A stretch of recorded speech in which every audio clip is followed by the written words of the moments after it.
Assalamualaikum warahmatullahi wabarakatuh. Apa kabar teman-teman semua? Semoga kalian semua kabar baik ya.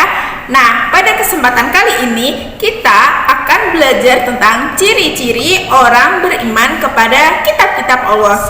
Nah, sebelum kita mulai pembelajaran, kita kenalan dulu yuk.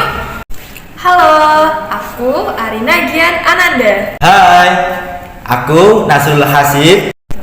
Dan yang terakhir yaitu aku Sylviatul Zahra. Yuk kita mulai belajarnya, simak baik-baik ya. Kami akan menjelaskan ciri-ciri orang beriman kepada kitab-kitab Allah. Yang pertama adalah iman kepada kitab-kitab Allah. Menurut bahasa, iman adalah percaya atau membenarkan.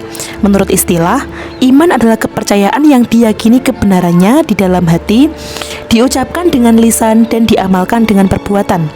Iman kepada kitab-kitab Allah termasuk dalam rukun iman yang ketiga. Kitab-kitab Allah dan Nabi yang menerimanya. Yang pertama ada kitab Taurat yang diterima oleh Nabi Musa alaihissalam. Yang kedua, kitab Zabur yang diterima oleh Nabi Daud alaihissalam. Yang ketiga, kitab Injil yang diterima oleh Nabi Isa alaihissalam. Dan yang terakhir, kitab Al-Quran yang diterima oleh Nabi Muhammad SAW. Kemudian, penjelasan mengenai kitab-kitab Allah. Yang pertama adalah kitab Taurat. Kitab Taurat berasal dari bahasa Ibrani Torah yang artinya instruksi. Kitab Taurat adalah salah satu kitab suci yang diwahyukan Allah Subhanahu wa taala kepada Nabi Musa alaihissalam. Kitab Taurat menjadi petunjuk dan bimbingan bagi Bani Israel. Yang kedua adalah kitab Zabur. Kitab Zabur adalah bentuk jamak dari kata zubur, berasal dari zabaro yazburu zabr, yang berarti menulis. Makna aslinya adalah kitab yang tertulis. Dalam bahasa Ibrani disebut mizmar, yaitu nyanyian rohani yang dianggap suci. Sebagian ulama menyebutkan mazmur, yaitu salah satu kitab suci yang diturunkan sebelum Al-Quran selain Taurat dan Injil. Yang ketiga adalah kitab Injil. Kitab Injil diwahyukan oleh Allah Subhanahu wa taala kepada Nabi Isa alaihissalam, memuat keterangan-keterangan yang benar dan nyata, yaitu perintah-perintah Allah Subhanahu wa taala agar manusia mengesahkan dan tidak menyekutukan Allah dengan suatu apapun. Dan yang terakhir adalah kitab Al-Quran. Al-Quran merupakan kitab suci yang diturunkan Allah Subhanahu wa taala kepada Nabi Muhammad SAW melalui malaikat Jibril.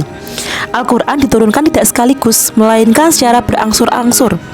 Al-Quran diturunkan selama kurang lebih 23 tahun, atau tepatnya 22 tahun, 2 bulan, 22 hari. Kitab Al-Quran juga sebagai penyempurna kitab-kitab terdahulu. Kemudian, ciri-ciri orang beriman kepada kitab-kitab Allah.